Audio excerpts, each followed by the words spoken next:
네, 안녕하세요. 조문경 변호사님. 네, 안녕하세요. 제가 오늘 구름 낀 날인데 이번 썬데이는 상당히 기온이 내려간다고 해서요. 네. 벌써 이제 겨울의 문턱에 다가서는 듯한 느낌이에요. 그래요? 네. 가을에 단풍도 아직 제대로 못 봤는데요. 그러게요. 네. 오늘은 어떤 이야기를 먼저 시작할까요? 우선은 이번 주 월요일부터 바뀐 거 한 가지 말씀을 드리고요. 또 다른 이야기로 갈게요. 네, 월요일부터 우리가 사실 이민 수수료 전체적인 인상은 지금 법원에서 그러니까 시행 정지 가처분 명령이 떨어져서 지금 유보 중이거든요. 네. 그런데 그거와는 별개로 그런 그 예산안에 포함된 그 피 인상안이 있었어요. 그거는 급행 수수료라고 네. 어떤 케이스를 할 때 2주 만에 결정을 해주세요라고 급행 요청을 하는 거거든요. 네. 그래서 프리미엄 프로세싱이라고 그래요. 말이 참 좋죠. 프리미엄 프로세싱이요. 그러니까 이거 하면 아주 좋습니다. 굉장히 뭔가 그죠? 좀 있는 것 같고. 네. 어쨌든 그 피가 1,440불이었는데 무려 2,500불로 올랐습니다. 그래서 이번 주 월요일부터 월요일부터 그 우편 소인이 찍힌 그런 신청서에 한해서 2,500불로 인상이 됐고요. 네. 그 프리미엄 프로세싱 하는 것 중에서 예외적으로 R1이라고 종교 비자가 있고 네. 또 H2B라고 그런 시즈널한 무슨 취업 비자가 있어요. 뭐 네. 농장이나 뭐 이런 데서 일하는 사람들. 네. 그런 비자만 1,500불이고 나머지는 모두 2,500불이니까 이거 바뀐 걸로 해서 보내셔야지. 그렇지 않으면 신청서가 모두 돌아오겠습니다. 네, 프리미엄이라고 그래서 좀 더 내지라고 그동안 바뀌기 전에 것도 좀 뻐근하지만 그것도 부담스러웠죠, 네, 사실은. 그렇게 네. 했었는데 이제는 거기에다가 네. 더 올려서 1,000불 네. 정도를 더 올려서 2,500불 무려. 2,500불. 네. 어떻게 할 말이 없습니다. 수수료가 인상됐다는 걸 프리미엄 급행 접수비 네. 인상 이번 주 월요일부터 있었습니다. 네. 그런 다음에 이제 많은 분들이 기다리고 있었던 소식이 있죠. 네. 사실 조금 좀 일찍 말씀드렸어야 되는데 시간이 조금 한 달 정도 좀 지났네요. 지난 그 9월 24일에 한국에 있는 대법원에서 판결이 하나 났어요. 무슨 네. 판결이냐면 그 선천적 복수 국적자에 대한 국적 이탈에 대한 판결이에요. 사실 그 이슈는 미국에 사시면서 미국에서 태어난 아이들을 특히 남자 그 아들을 가진 사람들한테는 굉장히 중요한 일이었어요. 네. 왜냐하면 지금 개정 국적법에 뭐라고 돼 있냐면 한국에 미국에서 태어나든 뭐 어디 해외에서 태어나든 해외 동포 그러니까 네. 외국에서 태어나면 선천적으로 복수 국적자가 돼요. 부모님이 둘 중에 한 분이 한국 사람이면. 네. 그래서 아무리 내가 영주권을 받고 미국에서 있었다 하더라도 또는 시민권자랑 결혼해서 그 사이에서 난 아이라 할지라도 네. 엄마나 아빠 중에 한 분이 시민권자가 아니면 네. 그다음에 한국 국적을 가지고 있으면 적어도 영주권자죠. 네. 그러면 그 아이는 자동적으로 한국 국적을 취득을 하게 돼요. 나는 호적에 안 올렸으니까 괜찮아. 그거 아니에요. 그냥 무조건 호적에 안 올렸어도 무조건 한국 국적을 자동적으로 취득을 하게 됩니다. 왜냐하면 이제 한국 같은 경우는 속인주의에 의해서 네. 그런 그 사람을 따라가는 따라가는 거죠. 지역 땅이 아니라. 미국은 속지주의라서 네. 지역 따라 미국에서 태어나면 전부 다 시민권자잖아요. 맞아요. 그렇지만 한국에서 태어나지 않았더라도 부모님 중에 한 분이 한국 사람이면 한국 국적인 거예요.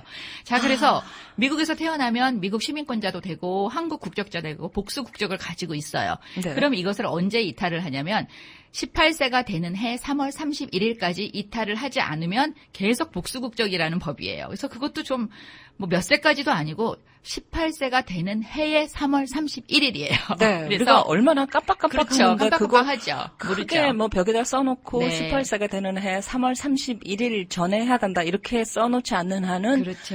너무나 많은 예. 가정에서 그러면 못 너는 줬어요, 많이. 예, 우리 예. 아들 그럼 군대 가야 되는 거야? 그렇죠. 뭐 아니면 한국에 못 가는 거야? 맞아요. 최소한 이렇게 됐잖아요. 맞아요. 그런데 그 말이 맞아요. 그래서 그 국적 이탈을 하지 못하면 계속 그 복수 국적자로 있는 거예요. 그래서 이거를 헌법 소원을 했습니다. 이번이 5번째예요. 네. 이번에 그 헌법 소원을 한 아이는 1999년생인데 네. 아버지가 미국인이에요. 네. 미국인이고 어머니가 한국 영주권자예요. 그 사이에서 태어난 그 맥베이라는 그런 그 아들인데 혼혈 네. 아들인데 이번에 5번째 해갖고 드디어 그 대법원에서 헌법 불일치 판정을 받았습니다. 그런데 이게, 신기해요. 위헌이라고는 말을 안 하고 불일치라고만 일단 말을 했네요. 예, 왜냐하면 위헌이라고 하면요, 이게 완전히 그 지금부터 즉각적으로 이 그 효력을 발휘해서 모든 게 다 위헌적인 요소가 되는데 이제 네. 불일치라고 하면 시간을 네. 두고 자 국적법이 좀 잘못됐으니 개정을 하시오라는 이제 그런 그 약간의 뭔가 그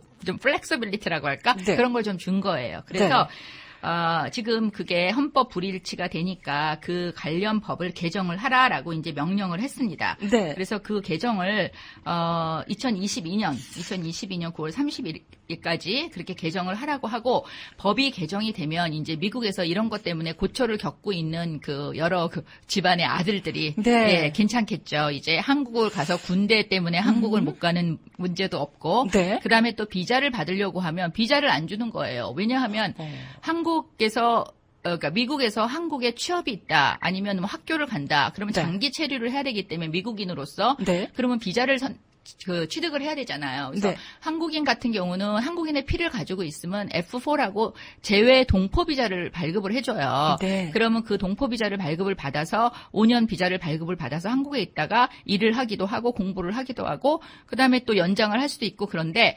병역이 해결이 안 되면 남자아이들은 이 비자를 안 주는 거예요. 그래서 한국에서 그 헌법 소원을 한 그 전 케이스도 네. 한국의 서울대 장학생으로 선발이 됐는데 네. 그런 경우는 비자도 안 줄 뿐더러 한국에서도 이 보니까 복수 국적자네, 한국 국적도 되고 미국 국적도 되네 이러면서 그것도 또 문제시를 했고 네. 그다음에 사관학교라든지 뭐 FBI라든지 나중에 이제 그런 쪽으로 진출을 하려는 사람들 실제로 사관학교 입학 원서를 입학 허가를 받아놓고 네. 복수 국적 문제 때문에 이게 입학이 취소된 케이스도 있었어요, 사실. 그러니까 미국 국적에 더해서 외국 국적이 하나 들어있다 해서 미국의 그렇죠. 중요 기관에서 그렇죠. 일을 할 수 없다라는. 그렇죠. 그래서 네. 안팎에서 문제가 되는 거예요. 한국을 들어가는 것도 문제고 네. 미국에서 뭔가 그 중요한 공직에 진출하는 데도 문제가 되고. 예. 그래서 상당히 문제가 많은 법이었어요. 네. 그래서 그동안 그 몇 년 동안 헌법 소원을 5차에 걸쳐서 했는데 드디어 이번에 그 청구인의 그 논리가 좀 네. 일리가 있다라고 네. 해서 이제 헌법 불일치 판정을 받은 건데요. 네. 그래서 지금 이제 해당되시는 분들 지금 우리도 18세가 넘었는데 신고 안 했네라고 하시는 네. 분들 이제 좀 기다리시고 그러면은 법 개정이 되면 이제 그 군대 문제에서 굉장히 자유로워질 수가 있습니다. 네. 이것에 그 처음에 이런 복수 국적 남자죠. 네, 여기에 그렇죠. 대해서 이렇게 심하게 이런 법이 만들어지게 된 것은 아무래도 병역 때문에. 그렇죠. 원정 출산 때문이었어요, 사실은. 원정 출산. 네. 그런데 뭐 본의 아니게 네. 선량한 사람들이 피해를 보는 거죠. 원정 출산 아니잖아요. 미국에 와서 우리는 이민 와서 사는 사람이에요. 그렇죠. 이민 와서 살아서 여기서 태어나고 그랬는데 그리고 여기서 태어나서 살았던 2세들이 네. 결혼을 했는데 결혼한 사람이 영주권자랑 결혼했어요. 또는 한국에서 유학 온 여자랑 결혼을 했어요. 예를 네. 들면. 그런데 아이는 3세잖아요, 이제 그러면. 그렇죠. 근데 그 아이도 한국 국적이라는 거예요. 이게 얼마나 참 어이없는 일입니까? 이걸 어떻게 표현을 해야 될지, 물론 우리도 한국에 계속 있었다면 여기에 대해서 그건 그냥 그렇게 못하도록 아주 법을 세게 잡아야 돼 이렇게 말을 했었을까요? 이건 정말 누가 봐도 있을 수가 없는 법인데 이것이 이제서야 지난 그렇죠. 9월에서야 비로소 네. 받아들여졌다는 네. 것이 그리고 네. 워싱턴 러펌의 이 정종준이신가 그 변호사님이 그 변호사님이 예, 계속해서 또, 예, 이걸 계속해서 왜냐하면 5번째? 네, 네, 5번째 사전 했어요. 네. 한 번은 그 아드님이 직접 또 그 청부인이 됐습니다. 네. 예. 그렇습니다. 그래서 한국 헌법에 이게 그러니까 일치하지 않는다 해서 네. 앞으로 시간을 두고 이 선천적 복수 국적자에 대해서 뭔가가 변화가 있기 때문에 네. 그런데 18세가 되는 해 3월 31일 전까지 네가 한국 국적할래? 미국 국적할래? 이렇게 아드님한테 가정에서 물어봤어야 되는 거죠. 그렇죠. 그전에는. 보통은 그러는데 알지도 못하고 그리고 미국에서 사는 아이들은 당연히 미국 국적을 하죠. 예. 그리고 둘 중에 하나를 선택하는 게 아니라 그러니까 한국 국적을 그 이탈을 하든지 네. 아니면 이제 미국 국적이랑 한국 국적이랑 계속 가지고 있는데 그렇죠. 아드님이 아닐 경우에 네. 따님일 경우에는요. 어떻게 군대랑 되죠? 상관이 없잖아요. 그렇죠. 그래서 선천적 복수 국적자일 경우 그러니까 아들이든 딸이든인데 네. 아들 경우는 이제 병역이 문제가 되니까 이런 일이 생기고 딸 같은 네. 경우는요. 그러니까 20세 전에 선천적 복수 국적자가 된 사람, 즉 태어나면 20세 전에 된 거잖아요. 그렇죠. 그럼 22세까지 내가 그 선택을 할 수 있는데 이거는 두 개를 선택을 할 수도 있어요. 그 법도 2010년 5월에 바뀌었습니다. 그래서 내가 외국 그 국적 불행사 서약, 그러니까 내가 외국 국적자로서 한국에서 뭔가 누리는 것을 안 하겠다라고 하면 한국 국적도 같이 선택을 할 수가 있습니다. 이건 더 어려운데요. 남자와 여자가 이렇게 미국에서 태어나고 자랐는데도 이 엄마 아빠 중에 한 사람이 한국 국적을 갖고 있었기 때문에 지금 그것도 또 여자아이와 남자아이가 다르게. 왜냐하면 남자아이도 할 수도 있어요. 하지만 병역을 맞춰라예요. 이쯤에서 이 얘기를 대충 정리를 해야죠. 제가 머리가 너무 복잡해지는데요. 아무튼 딸을 두신 분들과 이 아들을 두신 분들 사이에 차이가 있는데 문제는 병역입니다. 병역을 마치면 남자아이들도 한국 국적, 미국 국적 둘 다 가질 수 있어요. 복수 국적을. 그렇지만 병역을 맞추기가 부담스러우니까 이제 하나를 선택을 해야 되는데 미국 국적을 선택하려면 그거를 18세가 되는 3월 31일 안에 해야 되는 거고 여자아이들은 그런 게 없으니까 두 개 선택해도 되고 선택하는 기간을 놓치면 못하는 거고. 훨씬 더 자유로운 게 이제 병역 의무가 없는 여자들은 그렇고요. 남자 아이들이라고 해서 죄송합니다. 그렇지만 아무튼 18세가 되는 해 3월 31일까지 국적 문제에 대해서 어떤 결정을 하지 않아서 상당히 병역 때문에 한국을 방문하는 것부터 어려웠다면 이제는 거기에 변화가 올 자유로워질 수 있다는 그런 판결이 나왔고요.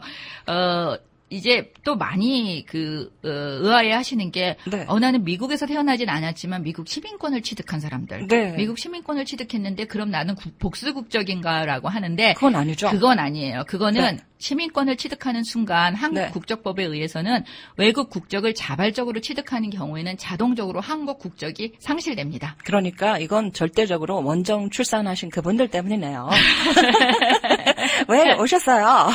그리고 자발적으로 취득했다는 건 내가 18세 이상이 돼서 시민권 신청을 한 사람이고요.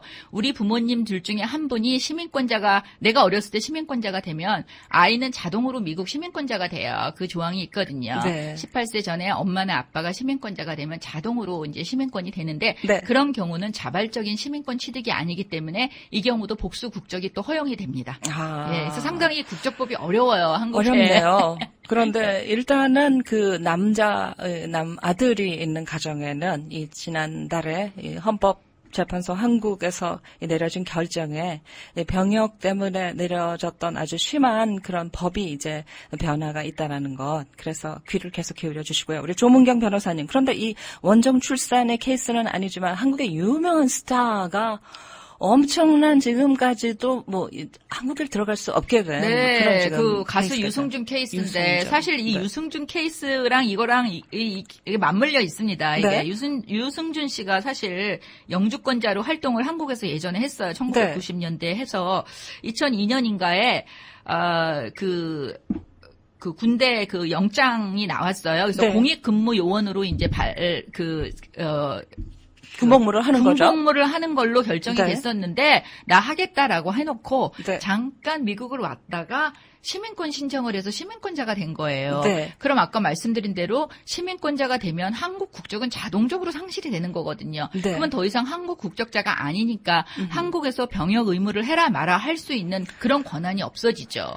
그랬더니 이제 난리가 난 거죠, 한국에서. 한국의 팬 베이스가 다 뒤집어지고 우리는 가는데 왜 유승준 안 가느냐 이제 병역 때문에. 그렇죠. 그래서 그 법무부에서 입국 금지 명령을 내렸어요. 왜냐하면 사회 질서를 혼란시키고 공공의 안녕을 해치고 이런다라는 거예요. 그래서 한국도 그 법에는 뭐가 있냐면 재외동포법에 대한민국 남자가 병역을 기피할 목적으로 외국 국적을 취득하고 그다음에 대한민국 국적을 상실했다 하더라도 38세가 되면 대한민국의 안전보장이나 질서 유지 이런 데 저해가 되지 않는다. 대한민국의 이익을 깨칠 우려가 없다라고 하면 또 그 한국 입국 금지를 시키지 않는다. 그렇게 네. 돼 있거든요. 비자를 발급할 수 있다라는 네. 그런 취지인데 그래서 유승준 씨가 38세가 되는 해 LA에 있는 총영사관에 비자를 신청을 했습니다. 네. 그런데 또 거부를 했어요.